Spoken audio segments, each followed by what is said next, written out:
Energy policy.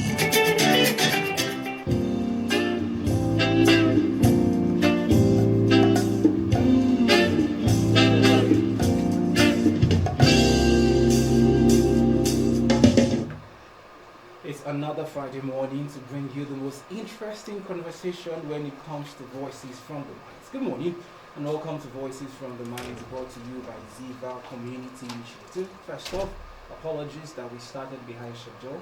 We had to fix some technical issues, but you have us here right now talking to you on the radio. My name is Umis Daniel Chukwemeka, and like we do every Friday from 9 to 10 a.m., we bring voices from the minds, experts and people on the field who have experienced what mining is, the environmental impacts of mining, and what we can and should do differently. Today on the show, celebrating World Environmental Day that happens every 5th of June around the world, we're talking how to beat plastic pollution. According to research, Nigeria produces about 2.5 million tons of plastic every year. It means that we are producing a lot of plastic. And the research has also shown that cities like Lagos produces about 15% of the plastic waste in the country. So it means that in terms of plastic waste, we are ranked 9th in the world. We produce a lot of plastic. And today, in commemoration of the World Environmental Day and the theme of beating plastic waste, we have with us, like we always do every Friday. I don't want to call them learned guests because learned guests are usually those supposed those who are just get sued for it. I've got with me this morning an environmentalist, an advocate for environmental protection, HC Nengi Nwuche. Good morning, ma'am. Welcome to the show. Good morning, thank you. Did I get it correctly? Yes, please. So she is going to be talking to us today about how to beat plastic pollution. What exactly does it mean? How can we fix it? What are the problems we're dealing with? Do we have a production problem, a recycling problem? What are some of the policies being put in place to ensure that Nigeria as a whole is safe from plastic? What are the dangers of plastic waste? And for every person listening out there, what are the things we can do as individuals to ensure that our plastic waste numbers goes down drastically? All of this and many more on the show. Remember, you can be a part of the show by streaming us live on YouTube. I'll give you the link when I come back from this short commercial break. You're still on to Voices from the Minds, brought to you by Ziva Community Initiative. We'll be right back. You're still on to Voices from the Minds, brought to you by Ziva Community Initiative. And like I said before, we're talking about ways to beat plastic pollution in the country. Before we go into the crux of our message today and our conversation, let's talk World Environmental Day. What does World Environmental Day mean? And what is its significance in the role of first educating and informing people about the environmental issues? Okay, thank you for having me. But first of all, I would like to wish all our Muslim brothers and sisters happy Saturday.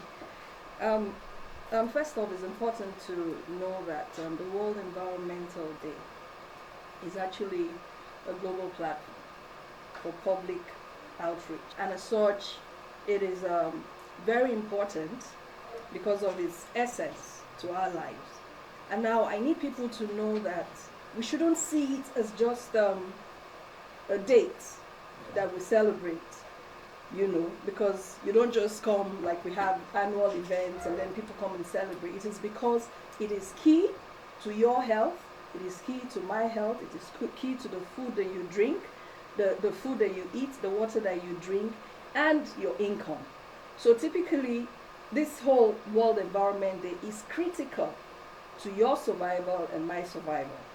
Now, you talked about how critical this day is. Yes. For us as a country, how important do we take it? Because one of the things, like you mentioned, is more often than not, we hear these days being celebrated, but when these days are celebrated, we just talk about them.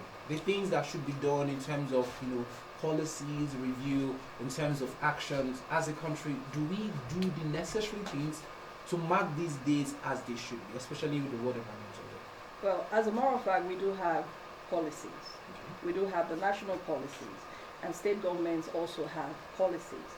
I know that recently, that was from last year, the Plateau State, also, which I was privileged to be part of, to the policy formulation on the Plateau State environment, and that happened, and there is a working document with that. But I think the issue is enforcing. That's the greatest challenge, because when you can't enforce is because you do not have laws. It is only the laws that allows for you to enforce these policies, and that way you will see that people will definitely kick in. So I'm going to piggyback a little, just for clarity's sake. You talked about laws and policies. Yeah. So for the average person out there, when they hear policy, just think, well, if the policy is there, it automatically means it should be done.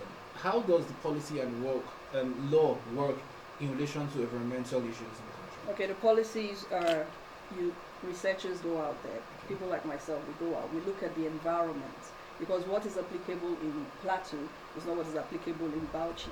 So you see the challenges, the environmental challenges in each state, and let's take, in this case, Plateau State. We saw that, we saw the challenges, and clearly we now had to come up with policies that the environmental management law will help come to pass. Because the policy and the law is different. People mix it up. Now, the laws is what is enforcement. Because if, for example, you're not allowed to throw a plastic somewhere and you do that, there is a law. You either go to jail or there's a community service. There's a community service that you're subjected to. So it is the law. The policy only showcases the challenges and prefers solutions.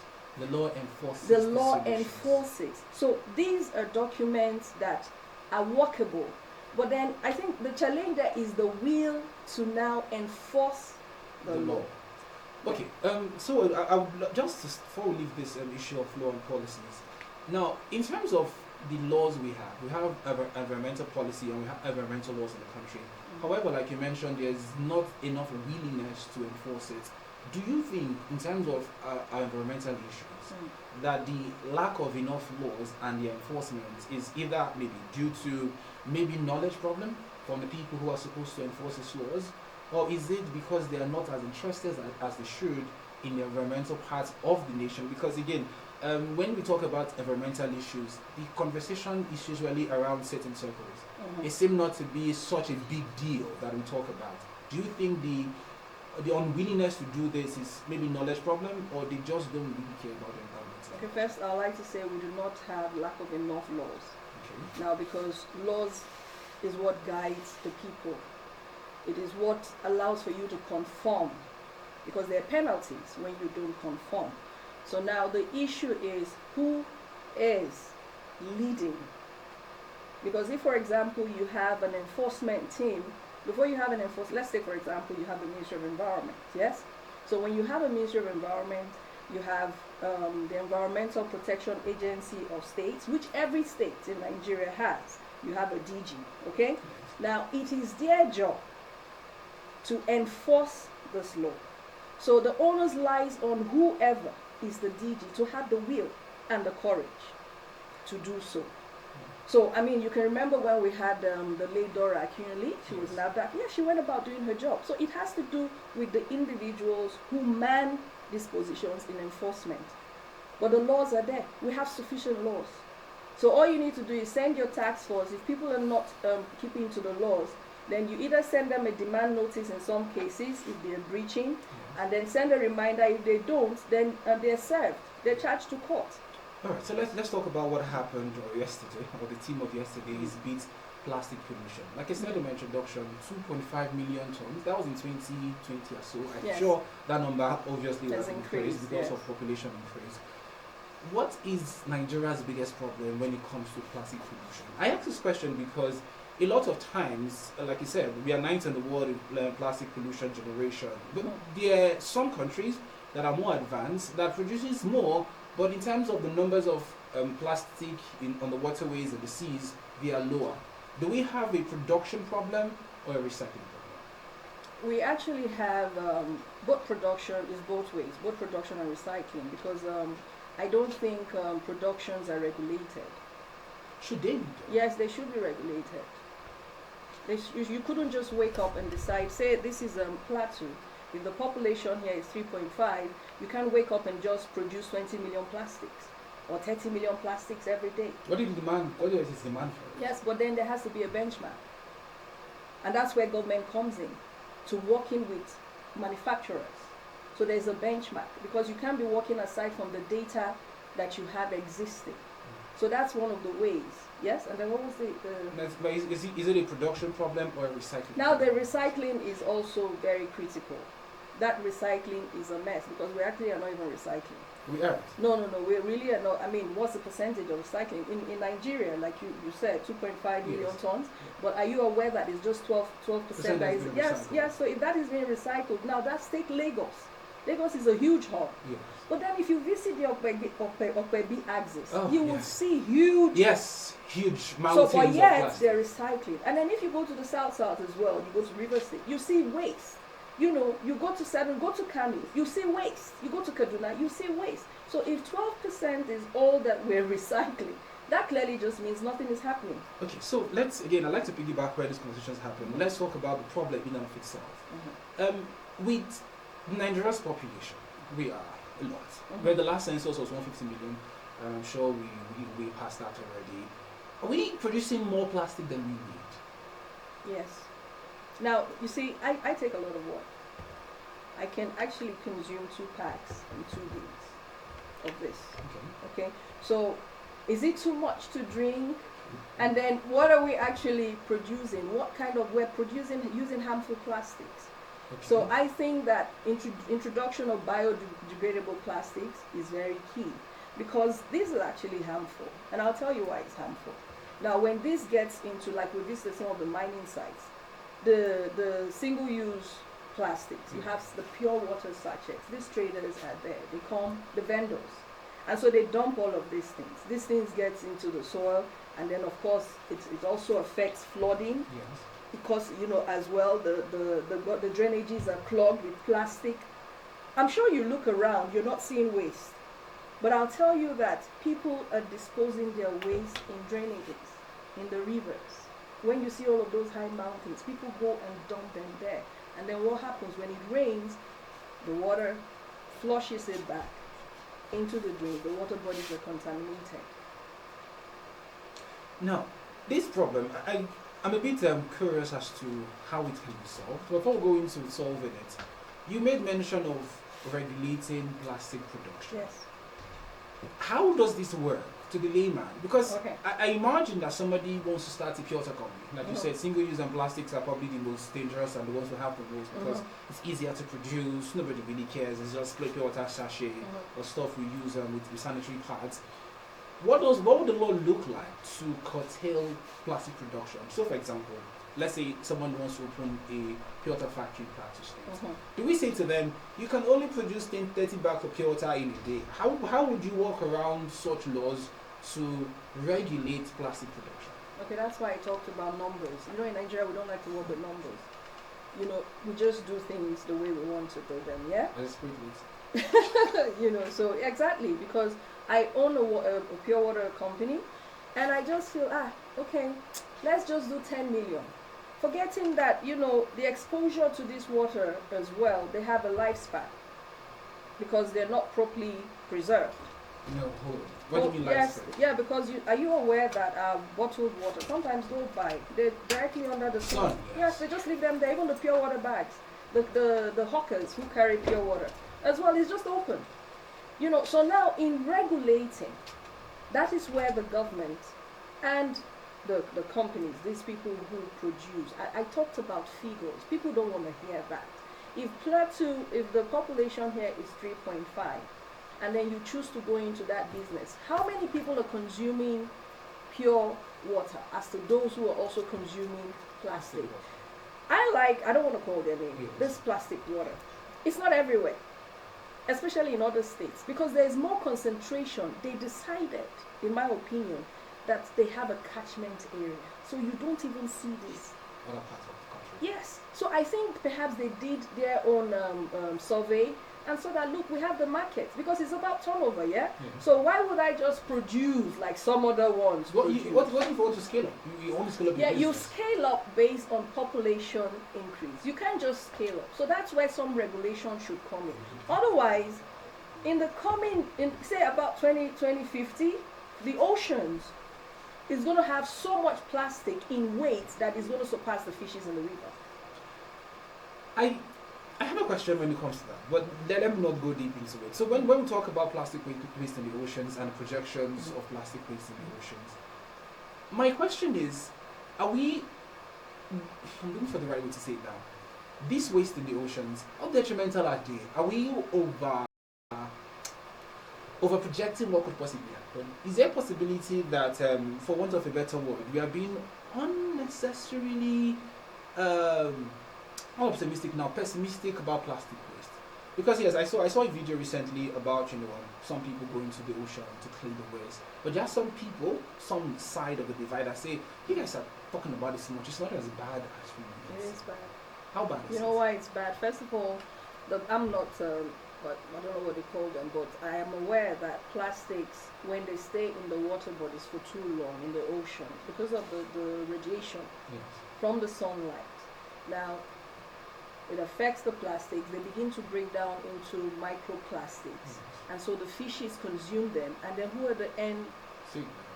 We take them, and then we're dealing with all kinds of sicknesses. Yes, exactly. So when people say that, I'm actually taken aback. It's actually frightening how harmful the plastics are there on our farmlands. They're there in the waterways, the drainages, and so when the flood comes, they stay on the residue, they stay on the plants, and then we buy these vegetables and we consume them. So it's a serious issue. And it is this thing about Nigerians, dirt doesn't kill an African man. Yes, that thing, and it's crazy.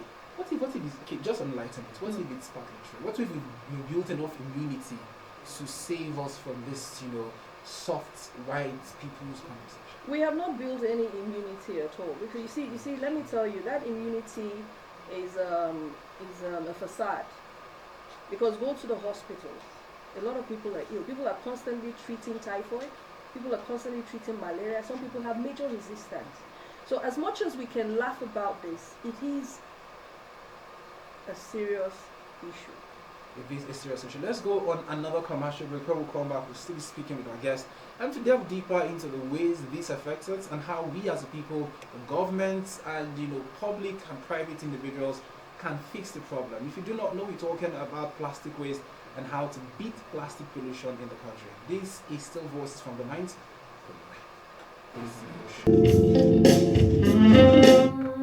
Yes, still on to Voices from the Minds, brought to you by Ziva Community Initiative. And this morning, we're speaking to our guest Nengi on how to beat plastic pollution. It is such a problem that this year's World Environmental Day has been focused on beating plastic pollution.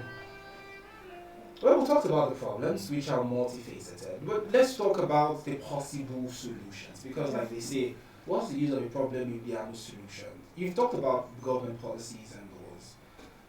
What kind of laws do you think, and that's not the ones you mentioned before, we need to put in place? Because in Lagos, for example, from July 1st, the government has placed a law on certain plastic. They say to them, you can't produce more than this amount of one-use plastics. If you do that, you are going to go down for the law. What other things do you think we can do as a government to ensure that plastic pollution problem becomes a thing of the past?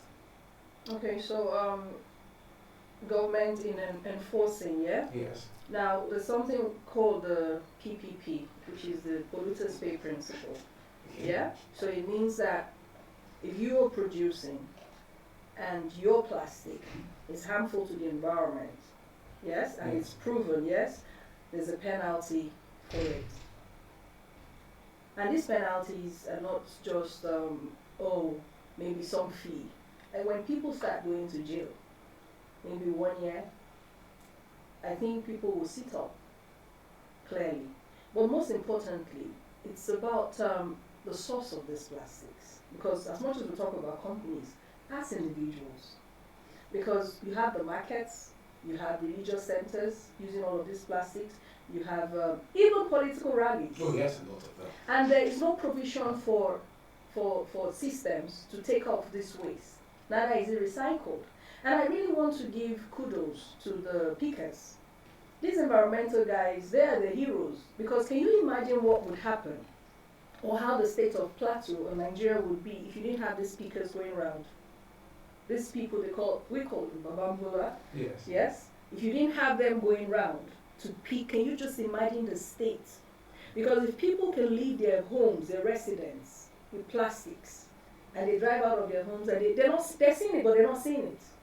And so you have these speakers go around, pick it up, and take it to companies for recycling, and they get paid. So, but then again, I think that the government has to find a way to bring them on board. Okay. That way, maybe set up cooperatives, and partner with them, so that way we're not just having just any and anybody, because you don't know these people. True. They don't have an address. But if the government can bring them on board and set up some cooperative, they have an identity. Because if you look at farming, for example, you have cluster farming. Yes. So if we have something like that, there's going to be checks and balances. Now, where are these wastes going to? They're going to mostly private individuals who are into local recycling because they have to survive. So these speakers, government has to find a way to work with them so that the issue of just throwing this waste or giving it out, when you send it to these recycling places, I'm not aware that the government has any recycling plant, but it would be nice If they did. that, yes, because if they did that, they're going to create employment. Sure. Large, like we're talking about people self-sufficient, Yeah. people would work, and so the pickers are the heroes of the environment. I want to take you back a little to the PPP, which for me I think it's a contentious issue that I don't think we've spoken enough of as people. The political pay principle, like you mentioned, is whoever pollutes gets to pay.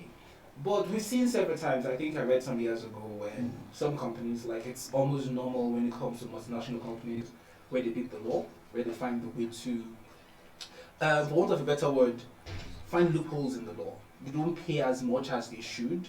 And then even when they pay, they don't, it seems as though they think they are doing us a favor. Some have also questioned that maybe the PPP is not the best way to curb the issue. First, because of the loopholes in the law, because also the multinational companies and those who are involved, who are very much the reason for why we have these things, have found a way to beat it. Some have also suggested that we have a different way of dealing with it. Like you mentioned, maybe certain companies are not allowed to produce certain amounts of waste. Some have also said that maybe instead of these multinational companies who are very much involved in this production, maybe they're broken up into smaller companies to ensure that they don't have as much political and industrial power to fight the systems. What do you think the problem is, especially the PPP, and how can we solve it? No, but have you actually, when you say people have problem with the law and they're refusing to pay, do you have any evidence? Do you know what the law is? You cannot say you would not pay. That's the issue. I'm saying they so are maybe not they're paying making as faulty much. policies. You can't fault a law in the context, a law that has been gazetted. Because before a law is even gazetted, it's out there for public hearing. So the public is carried along. So that way you are aware, there's sensitization that look, if you commit, this is the penalty. So you may fault a policy, but for you to fault a law, government doesn't rush into forming laws. No. It's a process. So laws cannot be faulted, and that's why for some states they do have mobile courts. And so a lawyer will tell you, you need to pay, because this is the consequences. So no lawyer will tell its clients who has breached, do not pay a fee, and then if you don't pay, because there are fines, you pay, or then you do 3 years, either 3 months in jail or some community service. So I don't think we should mix it up, because if you faulted a law, maybe you read about it and then you were not part of it. But ordinarily, when laws are formulated, there is public hearing. It's not a one-day thing. Sometimes it can take months. So that when it is gazetted, no lawyer will say, oh, my client is not going to pay. So you may fault a policy, yes? Which also goes through the same process of, getting stakeholders involved. And so when laws are formulated, stakeholders are also involved, because it gets up to the assembly, whether it's a national assembly or a state assembly, and then it is passed into law, which is why people pay. Some of these companies will actually even pay for 2-3 years. They do pay. Okay. So let's talk about the solutions again, like you mentioned. Education is a big part of environmental solutions. How much education are we getting in the schools, on our media platforms, and how much more should we and can we do? I don't think we're getting enough, and I think it's best we actually start from from when kids begin to speak. To actually incorporate environmental education as a study, as a course, so that these kids, if you recall, in my younger days, we were only told to pick and throw. Yes? Sweep the place, pick and dispose. But we were never told that you could recycle. Yeah. You were never told that, oh, plastic is bad. Now, if we can, in the early school life, begin to teach kids and also have competitions among schools, in waste segregation and waste recycling, it's really going to help. Because I'm really very worried. Because the generations that are coming, what they're inheriting, the kind of strained garbage that has been there for decades, because it's not their fault. So, but then they will be able to fix it if ministries of education say, look, environmental education, whether it's from nursery, primary, secondary, and tertiary, should be compulsory. It is very, very important. You have the social media with this whole Gen Z and all this whole tech period. Social media, I see some people actually doing that on their own. They capture areas that are polluted with plastic waste and they talk about it. But many people are not interested. But if you start incorporating that from an early age, then it will help. And then from the source, our residents, if we now begin to see how we can also, parents talk to our children and begin to separate this waste. You do not put plastic with food waste. You're supposed to separate them, So there has to be an aggressive enlightenment in this regard. And it is important that, it is taken very seriously, whether it's a private school or a public school, the environmental education should be a thing. And then when you now incorporate competitions, you will see that people will get excited, the students will get excited about it. Finally, before we start picking calls on the show, let's talk the rule of tech. I think some years ago, say 7, 8, 9, 10 years ago, there was this woman, her name eludes me right now, she was in Lagos, she started this recycle, forgotten the name of the business, where you found plastic in your area, you gather them, you send a message, you waste yourself, send to them, and they come pick it up for you. Let's talk plastic. How important would tech be in solving our plastic pollution problems? And are there solutions like that already existed? Yeah, that's a very great question. Plateau actually has waste, but not properly managed. And my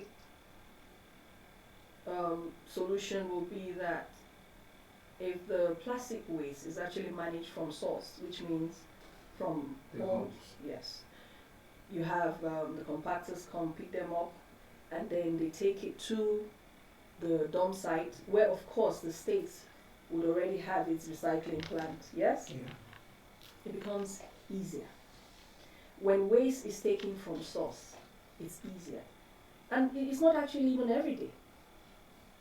It could be, no, twice a week. Okay. Yeah, because Nigerians generate waste. So you have the beans, as it's done every other part of the world, even in the FCT.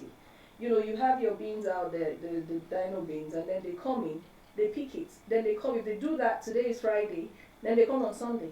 So twice a week. And then you're separating your waste.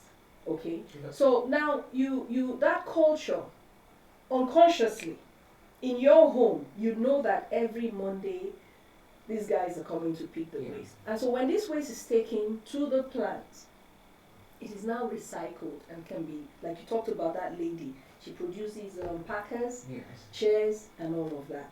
That now also becomes a source of livelihood and a source of revenue generation for the state, because they can start producing their own branded beans, and people can actually come from other states to purchase. Speaking of that solution you brought about, some months ago, I think it was last year, I was in a conversation with some environmental advocates here in the Plateau State. A few ideas were shared, right? Thought them shared with you. One of them was instead of just letting people separate your plastic waste and give them to all for them to compete, somebody suggested that what if we start doing incentivized plastic separation? So if you separate your plastic waste for a week, when I come, I'll measure it, so only gets a certain amount of kilograms based on what I've gotten from you, and we both agree this is how much you've given, we're going to give you something. Now the problem, I think, with that is many of the places that produce this waste don't have accessible roads. Many of the places that have this waste don't even know in the first place they should.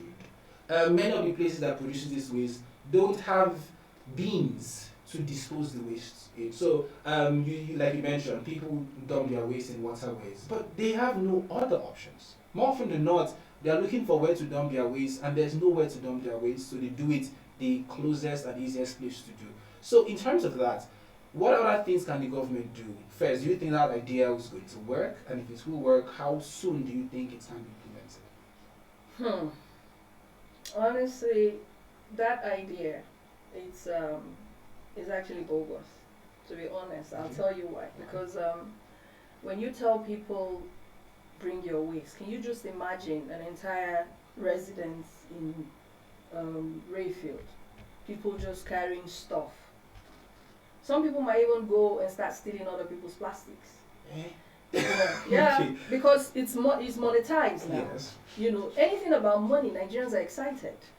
So the moment you monetize it, people will steal other people's plastics. But the plastic will still be recycled. The plastics, well then there's going to be fracas. So, but then it is important, those areas that are not reachable, because let's look at the people who really are not earning so much.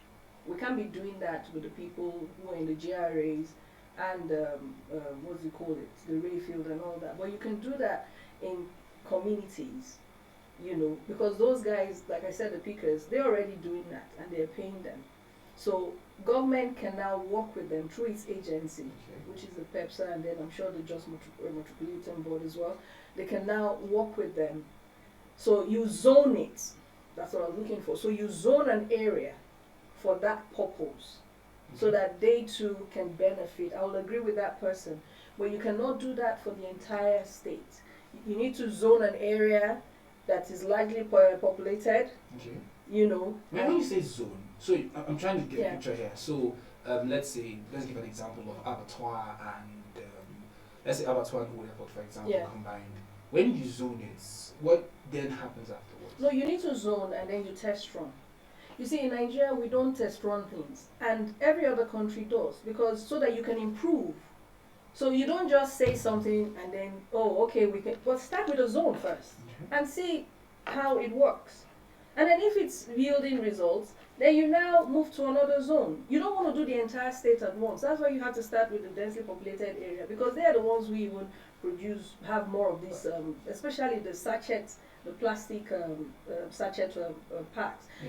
So zone it first and start with them. And then those incentives can be given to them. It also now keeps the environment clean. At the same time, so the lowest income earners, it now becomes a source of, even for people who really don't have any job at all, they take it upon themselves. Those are the pickers. Yes. You know. But my issue is, where is the waste going? Are you aware a lot of waste is leaving Plateau? Plastic waste. So it's being sent to Lagos, sent to other states. That's worse. Yes. Financially, we are losing. Yes. So the onus now lies on the government to ensure that whether it is through PPP, I'm aware that there is one already. There's that kind of arrangement of recycling, but I don't know if I don't want to be confirmed if the case. But I'm aware that they have that kind of partnership with a company already.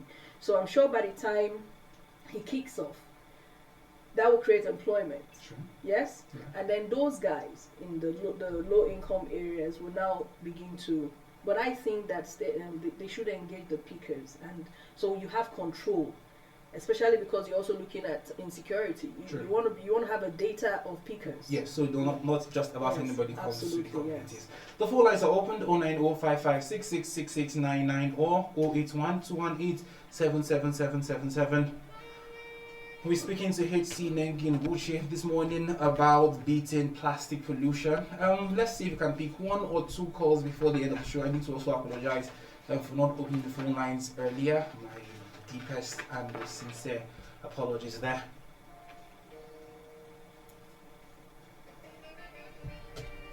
Again, the phone lines are opened 090 5566 6699 or 081 218 77777. Let's hear your thoughts this morning. If you have any opinion at all you want to share with us, please call us and let's hear them. And if you have been involved or you know a picker, what are some of the issues you deal with even? Because I know that it's not exactly the easiest thing to do in the world. So let's talk plastic pollution and how to solve the problem. Final question for you, Mao, on the show this morning. For young people, how can we be involved? You made mention of content creators, even though I think that in terms of environmental awareness, it doesn't sit front and center of our minds when we talk about the problems Nigerians deal with. But as young people, Gen Zs, millennials, what can we do to better improve our plastic pollution, not production, but the use of plastic, as well as its recycling process? I think they can come together and form some eco club. Okay, what's an eco club? Yeah, like where you're going to be talking about biodegradable, the use of biodegradable products. Okay. And also now encouraging people on how to dispose of their plastic waste. It is very important. It's always good when you work together as a team and you talk about it, and also begin to go out, because you don't need government. When you have a club that begins to go out as a community and begins to educate people, especially in communities, on how to manage their plastics and the dangers, because I know. So, but then the man out there and the woman out there and the girl and the boy, do they know? So when you go out as a club and you begin to sensitize them and create more enlightenment, then they begin to understand both the dangers and how much it affects their health.